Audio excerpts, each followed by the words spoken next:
Hello বন্ধুরা, high. আশা করি তোমরা সবাই খুব ভালো আছো। আমি আজকে আবার একটা নতুন ভিডিও নিয়ে তোমাদের কাছে চলে এসেছি। যদি ভিডিওটি কাজের মনে হয়, যদি মনে হয় যে না, ভিডিওটি শুনে তোমাদের কাজের হয়েছে বা খুব লাভ পেয়েছো, তাহলে প্লিজ চ্যানেলটা সাবস্ক্রাইব করো, বন্ধুদের সাথে ভিডিওগুলো শেয়ার করো এবং ভিডিওটি লাইক করো। এবং ভিডিও রিলেটেড যদি কোনো কোয়েশ্চেন থাকে বা অন্য কোনো ভিডিও যদি দেখতে চাও, তাহলে আমার কমেন্ট বক্সে কমেন্ট করো।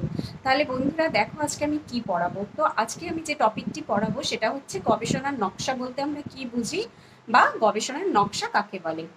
বন্ধুরা, আমরা যখন বাস্তবে কোনো কিছু নিয়ে বা কোনো বিষয় নিয়ে গবেষণা করতে চাই, যে কোনো ধরনের সামাজিক বিষয় নিয়ে, যেমন ধরো সমাজে কেন আর্লি ম্যারেজ বা মেয়েদের বর্তমান সময়েও কেন এত অল্প বয়সে বিয়ে হয়ে যাচ্ছে, এই বিষয় নিয়ে যদি আমি গবেষণা করতে চাই, তাহলে গবেষণা করার পূর্বে আমায় বেশ কিছু বিষয় পরিকল্পনা করে নিতে হবে বা বেশ কিছু বিষয় আমাকে নকশা করে নিতে হবে।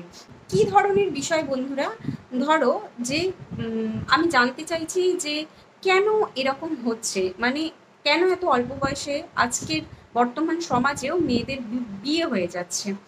তো কেন হচ্ছে এই বিষয়টা নিয়ে একটা পূর্ব পরিকল্পনা করা, বা কোথায় কোন সমাজে এটা বেশি দেখা যাচ্ছে, বা এটার পেছনের কারণগুলো কি কি, বা এই যে এগুলো ঘটছে, তো এই সম্পর্কে আইন কতটা ওয়াকিবহল, হ্যাঁ, বা আইন যদি এইগুলো খবর পাচ্ছে তাহলে সেই রিলেটেড কী কী সমস্যার সমাধান করার চেষ্টা করছে, এই সমস্ত বিষয় নিয়ে একটা পূর্ব পরিকল্পনা করে নেওয়া।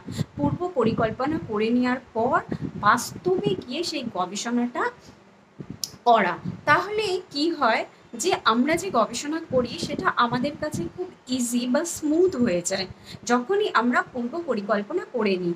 আমরা একটা আইডিয়া করতে পারি, আচ্ছা এখানে এই কাজটি করতে গেলে এই সমস্যার সম্মুখীন হতে হবে, বা আমরা হয়তো এই ব্যাপার খুঁজে পাবো, বা আমরা হয়তো এই কারণগুলো জানতে পারবো। তো এক খুব সহজ বা স্মুথ হয়ে যায় আমাদের কাছে রিসার্চের কাজ বা গবেষণার কাজটি করা। তাই গবেষণার পূর্বেই আমাদের এই পরিকল্পনা করে নিতে হয় যাতে বাস্তবে গবেষণা করার জন্য আমরা তৈরি থাকি। আমি একটা উদাহরণ দিই, তাহলে তোমরা আরো ভালোভাবে বুঝতে পারবে।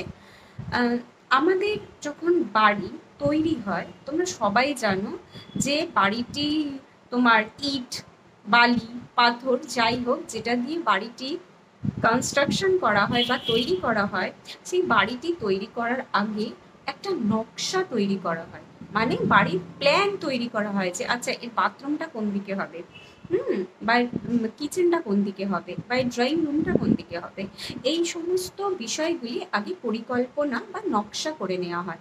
তারপর বাস্তবে গিয়ে সেই পরিকল্পনা বা নকশা মাফিক আমরা বাড়িটা তৈরি করি। ওকে।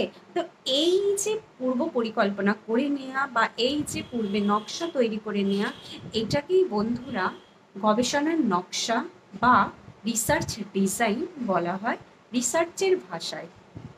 ওকে।